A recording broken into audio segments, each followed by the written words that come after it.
presento. Yo soy el Padre Manuel Ruiz. A sus órdenes. Hola Padre, buenas tardes. El día de hoy estamos aquí con el Padre Manuel Ruiz porque vamos a platicar de un tema de carácter religioso, que es la Cuaresma. Platíquenos, Padre, ¿qué es la Cuaresma? La Cuaresma es un periodo muy importante que la Iglesia nos propone para hacer un alto en nuestra vida, ver cómo está nuestra relación con Dios nuestro Señor, nuestra relación con nosotros mismos y nuestra relación con los demás, con los que nos rodean. Y se trata de un tiempo privilegiado porque en este encuentro con Cristo nos permite tener la capacidad de ese cambio de vida, de eso que le llamaban la metanoia, que es un cambio interior de vida o conversión, dejar el camino de pecado que llevamos para tomar o retomar el camino de la gracia de Dios. Dura 40 días y se propone como ayuno, se propone como oración y se propone como ejercicio de caridad. ¿Por qué 40 días, Padre? ¿Quién inventó eso? ¿O de dónde sacamos Pues ya viene 40? una tradición muy antigua desde el Antiguo Testamento que primordialmente 40 años tardó Moisés en llevar al pueblo hacia la tierra prometida a través del desierto. 40 años ayunaron personajes bíblicos para encontrar favores de Dios. 40 años estuvo Jesús también en oración y en ayuno antes de iniciar su ministerio público. Por eso se llama Cuaresma, que sugiere esos 40 días. ¿Por qué la fecha de la Cuaresma varía todos los años? Porque no es un tiempo específico en el calendario. Tiene mucho que ver con lo que los judíos celebraban, que le llamaban el plenilunio o la luna llena. Si ustedes se fijan, no hay miércoles santo sin luna llena. Está en todo su esplendor. Y la Cuaresma tiene esa característica que está regida por ese plenilunio, próximo ya a entrar en el tiempo de la primavera. El miércoles santo entonces es la primer luna llena del año. No, el miércoles de la Semana Santa. Sí, miércoles santo. Sí, miércoles santo. Sí. Que es la fe, o sea, siempre que se va a marcar la Semana Santa, se fija que el miércoles santo sea la primera luna llena del año. Muy bien, Padre. Ok, entonces tenemos entonces este dato como referencia, que Jesús se va al desierto 40 días y 40 noches, donde dice en las Sagradas Escrituras que es tentada por el demonio. A mí me llama mucho la atención que el Evangelio nos muestra al diablo muy inteligente, que sabe citar las Sagradas Escrituras, o sea que tiene conocimiento. Sí, el diablo es muy diablo y es muy conocedor del misterio de la salvación. Y es muy aprovechado además porque sabe aprovechar las necesidades de las personas. Por ejemplo, era natural que Jesús al terminar su ayuno cuaresmal o de 40 días, pues tenía hambre y el diablo aprovecha esa situación para tentarlo y pensando que Jesús pueda caer en esa tentación. Entonces, pues sí, efectivamente el demonio es conocedor del misterio divino porque es una persona inteligente y sabia, nada más que utiliza todos los textos bíblicos a su favor, como lo hacen algunas sectas, ¿verdad? Que me reservo el nombre, pero que ya sabe, ¿no? Sí, o sea, pasan a convertir la teología en relativismo, porque la acomodan de acuerdo al beneficio que tiene cada a sus uno. intereses. Bueno, una pregunta absurda. si el diablo conoce toda la teología, ¿se puede decir que el diablo es teólogo? Porque la conoce, la utiliza a su favor, pero la conoce. Pues sí es conocedor. El título teólogo creo que son más bien títulos de universidad, ¿no? Son más bien títulos de aula, títulos académicos, vaya, ¿no? Pero pues la teología como reflexión es buena. Sin embargo, lo importante y lo interesante es vivir ese misterio divino, cosa que el diablo no puede por su orgullo o su soberbia. Entonces puede ser muy conocedor y puede conocer la teología, se le podría llamar teólogo, no hay ningún problema, pero el rollo es que como muchos teólogos no viven ese misterio divino, ¿no? Sí, o sea, ahí lo importante de la teología no es conocerla, sino aplicarla. Padre, ¿usted cómo se imagina la personalidad del demonio? A veces en las películas lo muestran como un hombre muy agradable, muy pacificador, que habla bonito, que sabe aconsejar. En las caricaturas cuando ponen al angelito y al diablo, pues siempre ponen al diablo pues muy dulce. Y de hecho hay un dicho que dice, nunca vas a ver al diablo con colas y cuernos. Pues que también lo han representado así, ¿no? Y lo han representado de manera monstruosa. Pero no, el diablo es una persona angelical, porque finalmente es un ángel caído, un ángel rebelde, con todas las cualidades de los ángeles, excepto una, que es la obediencia a su creador. Es una persona, evidentemente, con esa capacidad intelectual que caracteriza la vida angelical y pues que tiende a apartar a las personas del bien, porque él en sí mismo, como se le ha denominado padre de la mentira, pues tiende a manipular la verdad. ¿Cómo lo va a hacer? Pues lo va a hacer de mil maneras, ¿no? A través de imágenes, a través de palabras, a través de acciones, haciendo al mal o a lo que le hace daño al hombre, haciéndolo atractivo para que el hombre caiga en sus garras. Es una persona que no le gusta la luz, es una persona de oscuridad, es una persona egoísta, muy egoísta, que cree en sí misma y que solo cree en sí mismo. Y es una persona que no ama, porque a sí mismo, por su orgullo y soberbia, se ha negado esa capacidad de amar y esa capacidad de ser amado.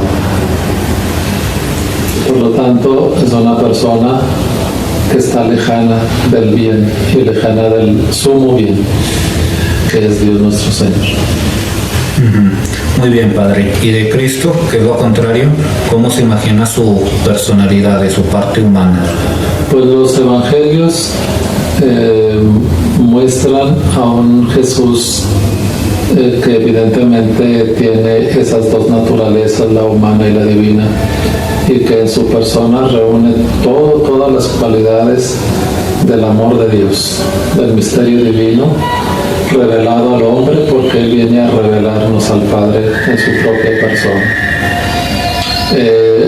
Inteligente, amable, con un proyecto de vida, que es con lo que inicia su vida pública, con metas bien definidas, con acciones en las que hace pensar que Dios acompaña al hombre en todo su caminar,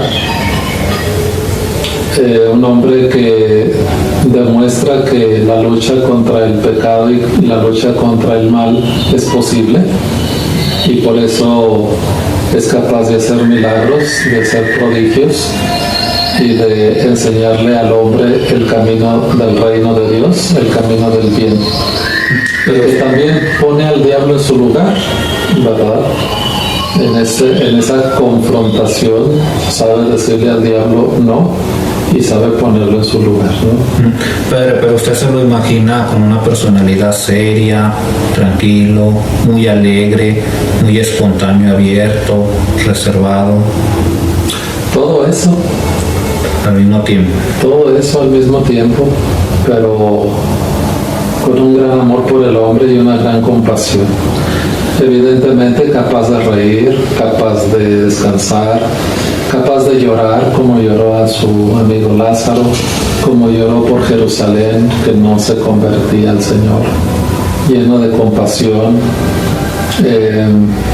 Sí le inquieta el mal en el mundo, pero sabe que debe demostrar la máxima expresión de la esperanza, ¿no? Para poder llevar al hombre a buen puerto y por buen camino. Este proyecto de fe que Cristo tenía se inspiró en el desierto, o sea, antes de irse al desierto, él no tenía noción de lo que venía a ser. Todo surge por inspiración en este momento en el que se aísla del mundo para estar consigo mismo. Como ser humano va comprendiendo poco a poco cuál es su misión. Y como buen judío, lector de la Escritura y por supuesto lleno de la sabiduría de la Sagrada Escritura, va comprendiendo poco a poco quién es él. Ya a la edad de los 12 años, cuando lo encuentran sus padres, en medio de los doctores de la ley, escuchándolos y preguntándoles, y la respuesta ante sus padres que le dicen que por qué les ha hecho eso, entonces él responde ya con una cierta claridad: ¿no sabían que debo ocuparme de las cosas de mi padre? Pues a esa edad él va comprendiendo, de los 12 años a los 30 que se supone que estuvo formándose, está comprendiendo todavía más que él era el Mesías. A los 30 años que comienza su misión era porque ya tenía la certeza de quién era él y cuál era su misión. Y evidentemente lo da a conocer al mundo ya sin tapujos y sin problemas, independientemente de qué piensen los demás. Pero si ya está seguro, ¿a qué se fue el desierto? Se fue al desierto como lo que sucede es que en el campo de las misiones de los profetas, de los sabios de Israel, era una costumbre muy común que cuando un personaje iba a iniciar alguna misión importante, se alejaba a esos lugares para entrar en comunión plena con Dios, para encomendar su vida, su alma, su misión a la gracia y a la presencia divina. Entonces, él sabía a lo que se iba a enfrentar, y sabía que el estar en esa compañía plena con Dios nuestro Señor, con su Padre, pues le iba a dar esa fortaleza para tener un buen inicio del ministerio. Por eso el diablo... Él siguió esa tradición judía. O sea, por eso el diablo ataca en ese momento, que era el momento en el que apenas iba a comenzar. Por supuesto, pero aún el diablo pasa a un segundo término. Lo importante es que él tiene conciencia no de que se va a enfrentar al diablo, él sabe que el diablo tiene su lugar en el mundo. Todavía más trascendente. La misión de Jesús no es estar solo en contra del diablo y ver diablos por donde quiera y todo eso, ¿no? No, su misión va mucho más allá de lo que el diablo representa en el mundo. Él tiene conciencia de lo más hermoso y de lo más bello, que es la predicación del reino, la compasión por el hombre. Si tú te fijas en su oración del Padre Nuestro, la referencia al mal la deja al último. Antes de esa referencia al mal, que la deja al último, viene toda una serie de cosas hermosas, como es la relación con el Padre, la instauración del reino, el pan de cada día, cosas tan extraordinarias, ¿no? Y el mal viene dejándolo al último. Sí, y de hecho lo nombra muy superficial, lo nombra muy general. Así. O sea, no hace así muy específicamente, no señala específicamente al demonio. Al demonio. Aunque hay algunas traducciones bíblicas que hablan no del mal, sino del malo. Y es una expresión todavía más concreta, ¿no? Pero las traducciones más aceptadas es líbranos del mal. Muy bien, Padre. Ya para ir cerrando, ¿usted qué nos recomienda hacer ahora en Cuaresma para tener así un encuentro más cercano con Dios y para disminuir las tentaciones pues, que nos puede poner el mal? Siempre en Cuaresma yo recomiendo que lean un evangelio. Marcos, Lucas, Juan, Mateo. Porque ahí está el lugar del encuentro con Dios. Leer un evangelio nos lleva a la oración, al reconocimiento de nuestra fragilidad, al encuentro con Él, que lo sana todo, y a tomar la decisión de inclinarnos a la conversión y abrazar la gracia divina para prepararnos de una manera hermosa, sin tanto consumismo y sin tanto rollo que nos da el mundo, para la celebración extraordinaria de la resurrección. La Cuaresma es un tiempo de muerte. Morimos al pecado. Y al término de la Cuaresma, con la celebración de los misterios divinos, de la muerte, de la pasión, muerte y resurrección del Señor, nos abre la puerta a la vida de la gracia y a la vida nueva.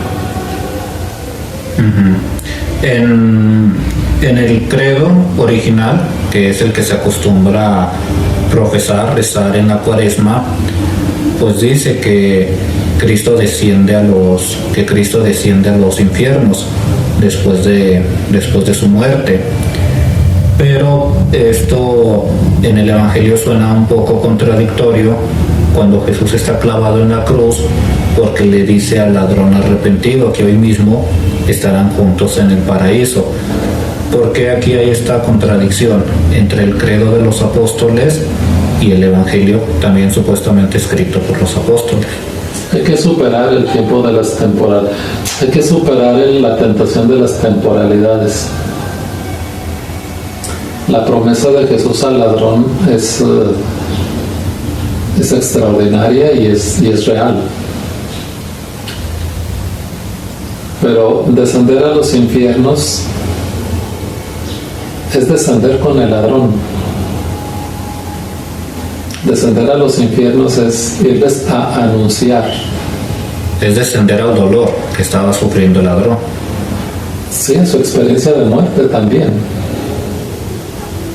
Porque los infiernos vienen siendo el lugar de los muertos, que también necesitan escuchar que la muerte ha sido vencida.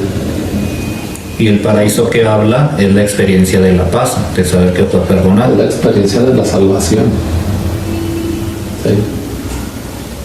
Entonces, allí no hay contradicción, ahí más bien hay que superar la tentación de las temporalidades, porque si nos situamos en ese tiempo temporal, encontraríamos miles de contradicciones en la Sagrada Escritura, en toda.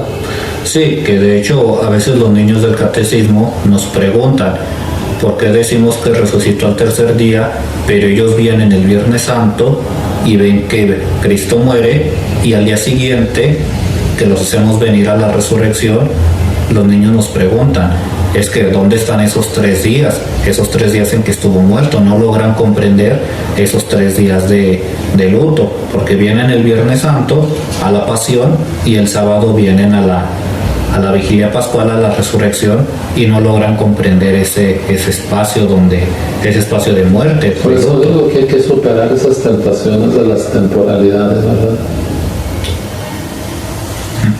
Así está el rollo. Muy bien, Padre, pues le agradecemos mucho su información, lo que nos comparte, y pues les hacemos la invitación a que nos acompañen esta Cuaresma aquí a la parroquia de San Francisco de Asís. Que está bien, Padre. Ánimo. Muchas gracias y nos vemos hasta la próxima.